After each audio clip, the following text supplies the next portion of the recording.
बोलो जयकारा बोल मेरे श्री गुरु महाराज की जय। गुरु ब्रह्मा गुरु विष्णु गुरुदेवो महेश्वरा गुरु साक्षात परब्रह्मा तस्मै श्री गुरुवे नमः। ध्यान मूलम गुरु मूर्ति पूजा मूलम गुरु पदम मंत्र मूलम गुरु वाक्यम मोक्ष मूलम गुरु कृपा अखंड मंडलाकारं व्याप्तं येन चराचरम्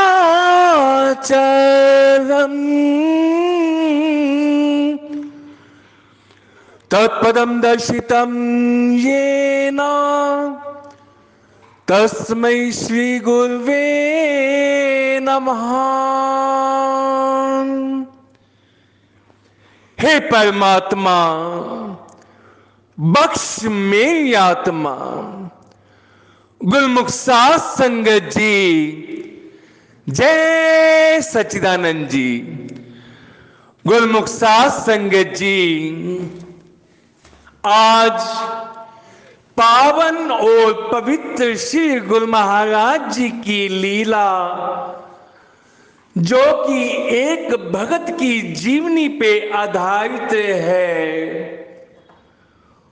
उस भगत ने ही दास को फोन पे कहा कि गुरु महाराज जी की जो लीला उसके साथ घटित हुई है उसके जीवन के अंदर उसको जन जन तक पहुंचाए, गुरुमुखों तक पहुंचाए ताकि सभी गुरुमुखों को कुछ ना कुछ सीखने को मिले। तो गुरुमुख साध संगत जी ये जो लीला श्री हजूर गुरु महाराज जी की उस गुरुमुख ने बतलाई कि किस प्रकार उसके जीवन में घटनाएं हुई और जो कर्म उससे हुए तो भी मेरे दाता जी ने कितनी विनम्रता से प्रेम से उसे क्षमा करते हुए उसे अपने कर कमलों के संग लगाया। गुरुमुख साध संगत जी हम जो श्री दरबार से जुड़े हैं ये वो पावन पवित्र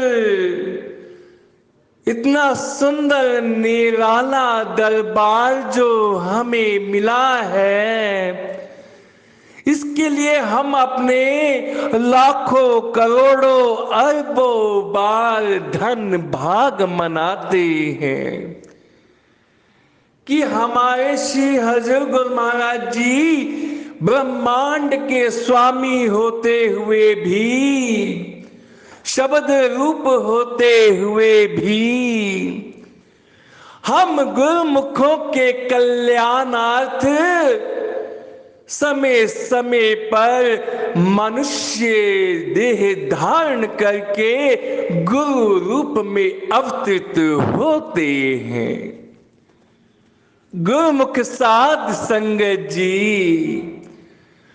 बड़े सौभाग्य हैं हमारे जिसके कि हम कल्पना भी नहीं कर सकते कि ये जो हमें दरबार मिला है और इस दरबार में जिनके हम दर्शन दीदार करते हैं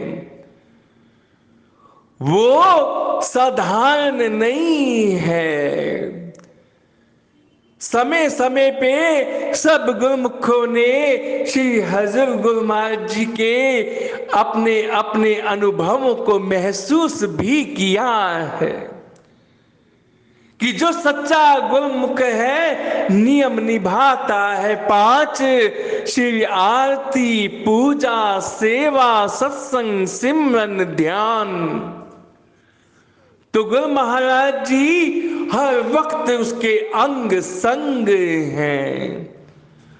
तो जो उस गुरुमुख ने बतलाया, जो गुरु महाराज जी की लीलाएं बताई, सुन करके रोंगटे खड़े हो गए गुरुमुखो जी कि मेरे दाता इतने जानी जान हैं, इतने प्यारे हैं, जो हर पल गुरुमुखों को सिखाने के लिए कुछ लीला भी करते हैं। ये जो हमारे जीवन में सुख आते हैं और दुख आते हैं, ये हमारे कर्मों के अनुसार ही आते हैं। ये तो हम सब जानते हैं ना गुरुमुखो।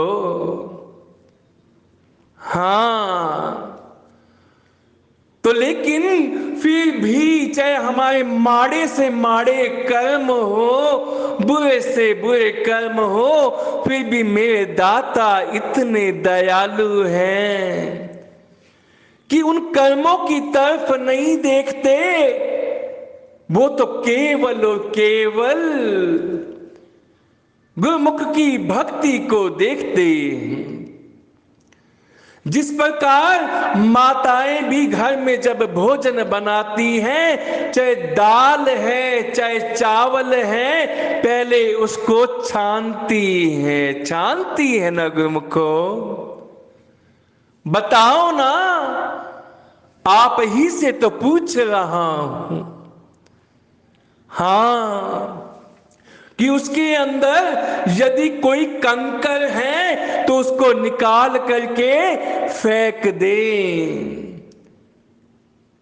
कोई भी चावल के अंदर कंकर है तो उसको निकाल करके फेंक देती हैं। जिस प्रकार माताएं, उसी प्रकार मैं सतगुरु दाता दीनदयाल जी अपने गुरुमुखों के अवगुणों को निकालते रहते हैं। श्री आरती, पूजा, सेवा, सत्संग, सिमरन, ध्यान करवा करके। तो जो लीला अब हम गुरु महाराज जी की सुनने जा रहे हैं, उसको अपने हृदय में चित्त से धारण करना है। और हमें जीवन में वो कर्म नहीं करना जिससे कि मेरा इष्ट देव मुझसे दूर हो जाए। तो उस गुरुमुख ने जो अपनी लीला के बारे में बताया, गुरु महाराज जी ने जो की, उसने बतलाया कि वो बचपन से ही श्री दरबार के अंदर जाता था। बड़ी आस्था थी, विश्वास थी, श्रद्धा थी, और आज भी है। आज तो डबल हो गई है। जब वो श्री दरबार में जाता था गुरुमुख, तो बड़ी हित चित से पहले तो लंगर की सेवा करने लगा। श्री दरबार में जाकर के, लंगर हाल में जाकर के सेवा करता। नन्हे नन्हे हाथों से एक छोटा सा टोकरा पकड़ करके उसमें 5-7 रोटियां डाल करके संगत को परोसता था, क्योंकि आयु छोटी थी उस वक्त। तो जब लंगर परोसता था, तो जैसे जैसे लंगर परोसता, उसका मन शांत होता, हृदय शांत होता। और जब जब श्री हजूर गुरु महाराज जी के सन्मुख दर्शन करने के लिए जाता, तो श्री हजूर गुरु महाराज जी बड़े प्यार से उससे निहारते, मुस्कुराहट से निहारते हुए उसे शुभ दुआ आशीर्वाद देते। और वो समझ जाता कि गुरु महाराज जी सब जानते हैं कि आज मैंने लंगर की सेवा की है। तो ऐसे करते करते समय बीतता गया, थोड़ी आयु की अवस्था बड़ी होती गई गुरुमुख की। अब वो अपने शहर के अंदर ही श्री दरबार के अंदर सेवा भी करता, लंगर बनाता, लंगर की सेवा करता और गुरु महाराज जी की महापुरुषों की प्रसन्नता को प्राप्त होता। तो फिर एक दिन क्या हुआ, जब श्री प्रयाग धाम के अंदर वो गुरुमुख गया तो उसकी सेवा लग गई तंदूर के पास रोटियां बनवाने की। तो मन में विचार आया कि मैं तो यहां तंदूर पे रोटियां बनाऊं और वहां पे तो श्री हजूर गुरु महाराज जी दर्शन दीदार देते होंगे, संगत को मालो माल करते होंगे, निहाल करते होंगे। सेवा करने के लिए तो मैं आया था, लेकिन श्री हजूर गुरु महाराज जी के दर्शन से तो मैं वंचित रह गया ना। मन में ये भाव उसके आया, और जब मन में ये भाव आया तो थोड़ा अपने आप को यूं सोचने लगा कि काश मेरी सेवा जो है दरबार के अंदर लगी होती। जो ग्रीन ड्रेस वाले होते हैं, गुरुमुख होते हैं, या जो भी सेवादार होते हैं श्री दर्शन हाल में, तो कम से कम दर्शन दीदार तो पा लेते हैं ना। मन में ये भाव आया। तो जैसे ही ये सेवा पूरी हुई, भेटा पूजा करने के लिए गया, तो गुरु महाराज जी ने जब उसको बड़े प्यार से निहारा, और जब बड़े प्यार से निहारा, शुभ दुआ आशीर्वाद दिया, तब वो गुरुमुख जब वापिस अपने शहर में आ गया तो भाव वही था कि यदि मेरी सेवा दर्शन हाल के अंदर लगी होती तो मैं कंटिन्यू दर्शन पाता। तो गुरुमुख की ये भावना तो गुरु महाराज जी तो जानते हैं ना, सब कुछ जानते हैं मेरा माही, कुछ ना छिपत है मेरे माही, मेरे माही से कुछ छुपा नहीं। जब वो अपने शहर में पहुंचा और जब उसे कहा कि भाई आज लंगर है, लंगर की सेवा करनी है, लंगर बनाना है, तो उसके मन में भाव आया यदि लंगर ही बनाता रहा तो फिर से मुझे श्री अनंतपुर प्रयाग धाम में जब भेजेंगे या मैं जाऊंगा तो मेरी दोबारा से सेवा वही लगा दी जाएगी। तो उसने स्पष्ट इतनी ऐसे कड़वे शब्दों में कह दिया कि मुझे नहीं लगाना बनाना कोई लंगर, मैं लंगर नहीं बनाऊंगा, मैं तो भजन गाऊंगा, भजन की सेवा करूंगा, हॉल में बैठूंगा, बहुत लंगर बना लिए, अब लंगर नहीं बनाना। ये सुनकर के सब गुरुमुख और महापुरुष भी हैरान हो गए। वो कहते हैं कि विनाश काले विपरीत बुद्धि, लेकिन फिर भी गुरु महाराज जी कैसे संभालते हैं अपने गुरुमुखों को।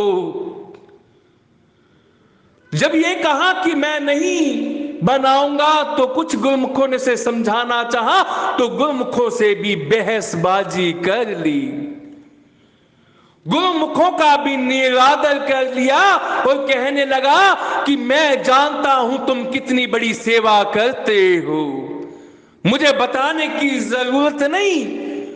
उनकी निंदा चुगली करने लगा, उनके खिलाफ बरखिलाफ कुछ बोलने लगा। तो वही बात है कि जिस प्रकार कहते हैं ना, शब्द में आता है कि गुरु की निंदा करे जो कोई, आगलो जन्म राक्षस होई। गुरु की निंदा सुने जो कोई, तो भी आगलो जन्म राक्षस हुई। तो जिस प्रकार गुरु की निंदा एक गुरुमुख सुन नहीं सकता, उसी प्रकार गुरुमुख की निंदा भी गुरु महाराज जी सुन नहीं सकते।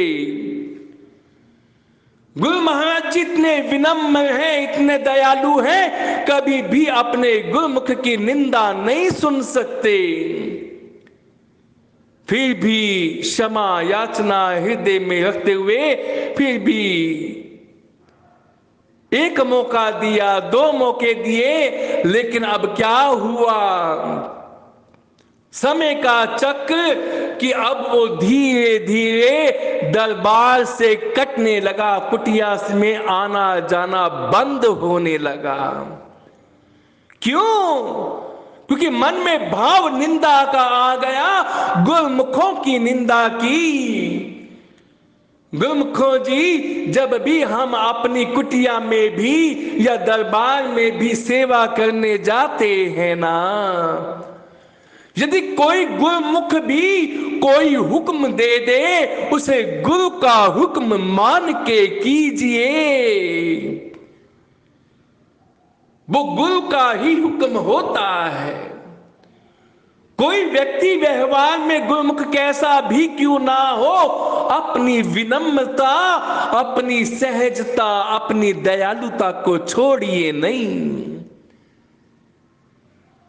तो वो गुरुमुख अब कुटिया के आगे से तो जाता था, लेकिन ऐसे ही मत्था टेक करके बाहर से बाहर सिर झुकाया और चला जाता था, लेकिन अंदर प्रवेश नहीं करता था कुटिया की। तो एक दिन मन में भाव आया कि मुझे तो काफी समय हो गया कुटिया में गए, और ये भाव क्यों आया? जब दुख की घड़ी, दुख की विपदा उसके ऊपर आन पड़ी, उसके मन में भाव आया कि मुझे तो काफी दिन हो गए। वो तब आया जब दुख की विपदा उस पर आन पड़ी। तो गुरुमुख साध संगत जी मन में सोचने लगा कि आज मैं कुटिया जाऊंगा, लेकिन जैसे ही कुटिया पहुंचने लगा तो पहली सीढ़ी भी कुटिया में प्रवेश नहीं कर पाया। फिर उसके मन ने उसे धोखा दिया, नहीं नहीं आज नहीं, अगले संडे आ जाऊंगा, अगले रविवार को आ जाऊंगा। मन में ये भाव आ गया उसकी। श्री स्वरूपों के दर्शन किए बगैर वहां से चला गया, और जब वहां से गया तो मन अशांत रहने लगा, दुखित रहने लगा, हृदय रहने लगा। क्योंकि कहते हैं ना, संतों की छत्र छाया में ही शीतल छाया होती है। संतों के सन्मुख बैठने से ही सच्चे सुख की अनुभूति होती है। जितने भी कष्ट हैं, दुख हैं, कलेश हैं, संतों के सन्मुख बताने से उसका निवारण होता है। और संत भी वही जो गुरुमुख के दुखों को सुने और अपने तक रखे, किसी दूसरे गुरुमुख के सामने शेयर या किसी के आगे बतलाए नहीं, सिवाय गुरु महाराज जी की। तो शीतल छाया मिलती है उस गुरुमुखों को।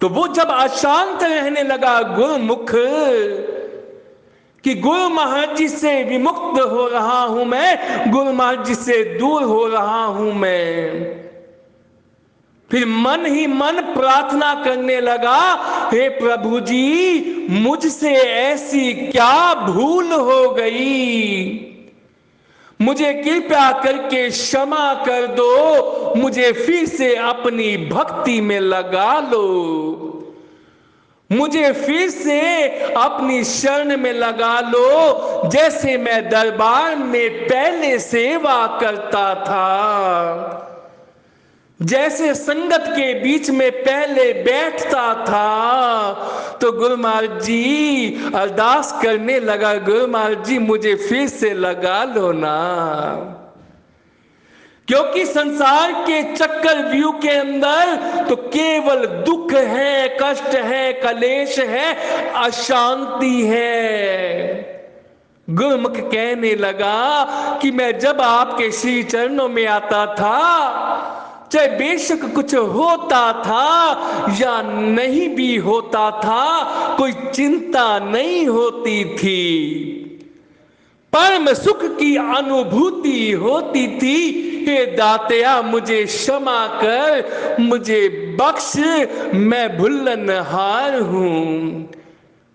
शब्द गाने लगा। शब्द में आता है ना कि मेरी बख्श खता मैं निमाना, तू बेअंत तेरा अंत न जाना। मेरी बख्श खता मैं निमाना, तू बेअंत तेरा अंत ना जाना। सच्चे बादशाह मेरी बख्श खता मैं निमाना, तू बेअंत तेरा अंत ना जाना। विनती करने लगा, रुदन ध्वनि से रो रो के पुकारने लगा, गुरु महाराज जी इस दास को क्षमा कर दो, गलतियां हो गई हैं, कृपया करके मुझे क्षमा करो। फिर संतों का हृदय तो ऐसा होता है मक्खन से भी कोमल। मक्खन तो कहते हैं कि आग की तपिश में जाकर के पिघलता है, संतों के तो हृदय ऐसे होते हैं, अपने गुरुमुखों के तो क्या अनजान व्यक्तियों के भी हृदय को यदि दुखी देखते हैं तो पिघल जाते हैं। तो ऐसी लीला हुई कि दरबार से, कुटिया से एक तौलिए वाले भगत जी आए, कहने लगे उस भगत को, अभी ये वाणी उसके हृदय में चल ही रही थी कि सच्चे पातशाह मेरी बख्श खता मैं निमाना, तू बेअंत तेरा अंत ना जाना, मुझे अपने दरबार में दोबारा से लगा लो, लगा लो प्रभुवर। तो अभी ये मन में भाव आया ही था कि एक तौलिए वाले भगत जी जो महात्मा जी के संग ही रहते थे, वो उसके घर पे आए और कहने लगे, गुरुमुखो कैसे हो। रुदन ध्वनि में कहने लगा कि ठीक नहीं हूं, मुझसे मेरे गुरु महाराज जी दूर हो गए हैं, मैं अनंतपुर आना चाहता हूं, प्रयाग धाम आना चाहता हूं, दरबार में आना चाहता हूं, लेकिन आ नहीं पा रहा, मुझसे कर्म कुछ ऐसा हो गया है, मैं जिसको दिल में बिठाया था, मैं जिसको दिल में बिठाता हूं, वो मुझसे जुदा है। रुदन ध्वनि में शब्द कहता है, दास माफी चाहेगा, थोड़ा भावुक हो गया। उस भगत ने लीला ही ऐसी सुनाई कुछ कि मन में भाव आया, मेरे दिल में रहने वाले मुझसे जुदा है क्यों। जब रोने लगा, गुरु महाराज जी को पुकारने लगा, गुरु महाराज जी मैं तो आपके अंग संग रहता था, आपकी सेवा में रहता था, ऐसा कर्म क्या हो गया। रो के पुकारता है, मेरे दिल में रहने वाले मुझसे जुदा है क्यों मेरे दिल पे रहने वाले, मुझसे जुदा है क्यों मेरे दिल में रहने वाले, मुझसे जुदा है क्यों। इतना मुझे बता दे, मुझसे खफा है क्यों। इतना मुझे बता दे, मुझसे खफा है क्यों। जब ये भाव मन में आया तो क्या देखता है कि कुटिया से ही तौलिए वाले भगत जी आ रहे हैं। और जब तौलिए वाले भगत जी आए, पूछा गुरुमुख कैसे हो। कहता ठीक नहीं हूं, गुरुमाल जी मुझसे दूर हो गए हैं। तो वो तौलिए वाले भगत जी कहने लगे, गुरुमाल जी ना तो किसी से दूर होते हैं ना दूर होंगे, चल तेरे को बुलाया है कुटिया के अंदर। बोलो जयकारा बोल मेरे श्री गुरु महाराज की जय। चल बुलाया है तुझे कुटिया के अंदर। जब ये भाव सुना, हृदय गदगद हो गया। मेरा दाता जानी जान, उससे मेरा दुख देखा नहीं गया, मेरी पीड़ा देखी नहीं गई। तो जैसे ही से दरबार में पहुंचता है, आंखों में आंसू की धारा होती है, आंखों में अश्रु बह रहे होते हैं। गुरु महाराज जी के दर्शन दीदार करते हुए रोते हुए कहता है, गुरु महाराज जी दास को क्षमा कर दो।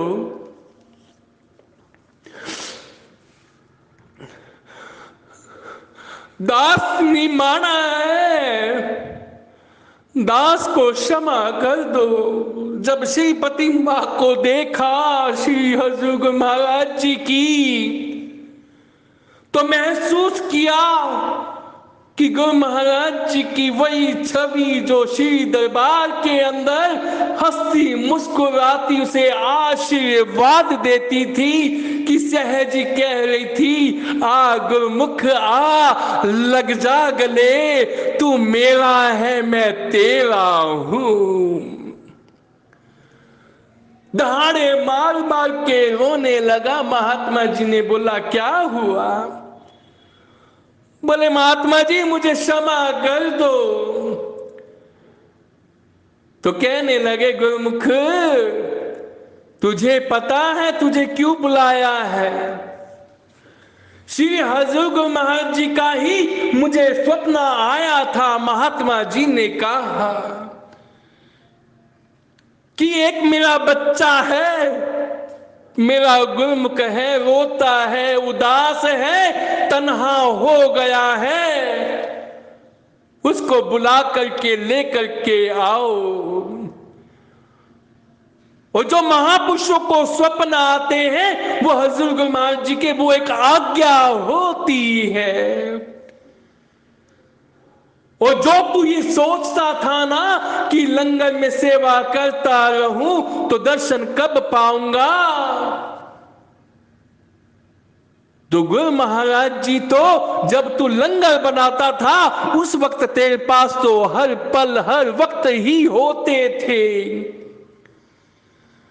क्योंकि दरबार की सेवा में चाहे बेशक दर्शन दीदार हो पाए या ना हो पाए गुरुमुख, लेकिन जो दरबार की सेवा हो रही है ना,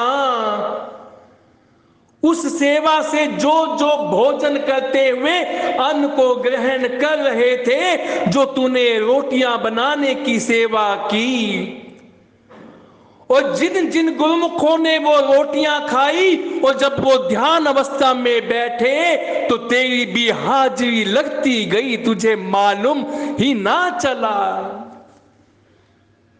हम गुरुमुख ये समझते हैं कि हम दरबार की सेवा कर रहे हैं तो नीचे तो लंगर की सेवा चल रही है, हम लंगर की सेवा में हैं, दर्शन दीदार तो संगत पा रही है, हमें क्या मिला भला। जो आनंद, जो सुख, जो लाभ, जो परम आनंद की अनुभूति सेवा करते हुए होती है, उतनी ही अनुभूति दर्शन करते हुए भी होती है। तूने दरबार के अंदर आकर के कहा कि नहीं बनाता लंगर, जाओ मैं तो भजन ही गाऊंगा बस।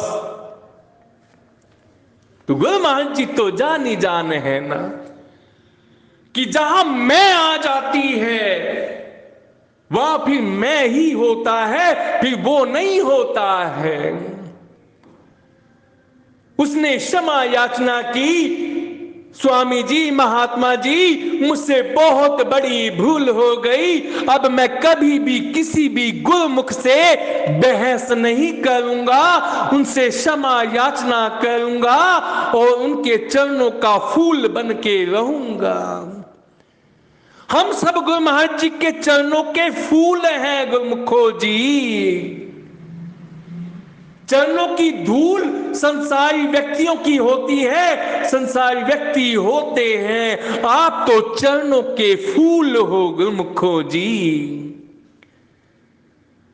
जब मेरा परमात्मा इतना जानी जान है, गुरु महाराज जी इतने जानी जान है कि उस गुरुमुख की पीड़ा को देख नहीं पाए, और जब श्री आनंदपुर में फिर वो पहुंचा वही गुरुमुख और दर्शन दीदार करने के लिए भेटा पूजा में जब आगे पहुंचा तो उस वक्त लिफ्ट चला करती थी। तो गुरु महाराज जी ने हुक्म किया, जब इशारा होता था कि लिफ्ट रोक दो तो उसका एक हुक्म होता था, उस वक्त लिफ्ट रोक दी गई। पूछा कि हाल है गुरुमुख? प्रेम की धारा बह निकली उस वक्त, ये शब्द सुनते ही उसके कानों में जब पड़ी ये वाणी, कैसे हो गुरुमुख? रुदन ध्वनि से पूरा होल गूंज उठा, कहने लगा बख्शनहार मेरे अपराधों को बख्श दिया। इतनी विनम्रता, इतनी सहजता, दयालुता तो मेरे रब तुझ में ही हो सकती है, किसी और में नहीं। गुरु महाराज जी मंद मंद मुस्कुराने लगे और कहने लगे कि सेवा जो करते हैं ना उसका जो फल होता है वो तुम समझ नहीं पाओगे अभी।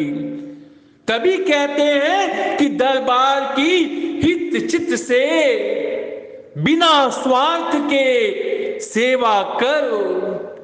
सेवा वो नहीं कि जब कोई गुरुमुख आने लगे या महात्मा बाईजन आने लगे तो उनको दिखाने के लिए ज्यादा से ज्यादा सेवा करना स्टार्ट कर दो, नहीं। गुप्त सेवा भी आपकी गुरु महाराज जी तक पहुंचती है और गुप्त सेवा ही पहुंचती है, इस बात का ध्यान रखना। तो गुरुमुख जी इस लीला से गुरु महाराज जी ने उसको कहा कि ये जो रोटियां बनाने की सेवा करता था, दरबार की सेवा करता था, तो उसके अंदर यदि अहंकार आ गया तो किसी का कुछ नहीं जाता, इंसान अपना ही स्वयं का कुछ खो देता है। तो तू बेशक हमें छोड़ देता लेकिन हम तुझे छोड़ने वाले नहीं थे, क्योंकि तेरा एडमिशन श्री दरबार के अंदर हो गया है, तेरा नाम लिखा गया है आनंदपुर प्रयाग धाम नंगली साहिब दरबार के अंदर। तो ऐसा नहीं कि तुझे ऐसे ही छोड़ देते, जब तक गुरुमुखों का बेड़ा पार नहीं हो जाता तब तक गुरु महाराज जी किसी भी गुरुमुख का साथ नहीं छोड़ते। गुरुमुखो जी, बस विनय यही है कि सहज बने, विनम्र बने, दयालु बने, किसी की निंदा ना करे। निंदा की, किसी को अपमानित किया तो समझो भक्ति गई। 5 नियम निभाएं, श्री आरती, पूजा, सेवा, सत्संग, सिमरन, ध्यान। हर वक्त गुरु महाराज जी को अपने अंग संग पाओगे, वो अंग संग ही है। तो गुरुमुखो जी, किसी भी गुरुमुख से भी कुटिया के अंदर दरबार में हम उलझे नहीं, अपनी सेवा में अहंकार अभिमान रखे नहीं, निष्काम भाव से दरबार की सेवा करें, गुरु महाराज जी की प्रसन्नता को प्राप्त करें। हे परमात्मा, बख्श मेरी आत्मा। जय सच्चिदानंद जी।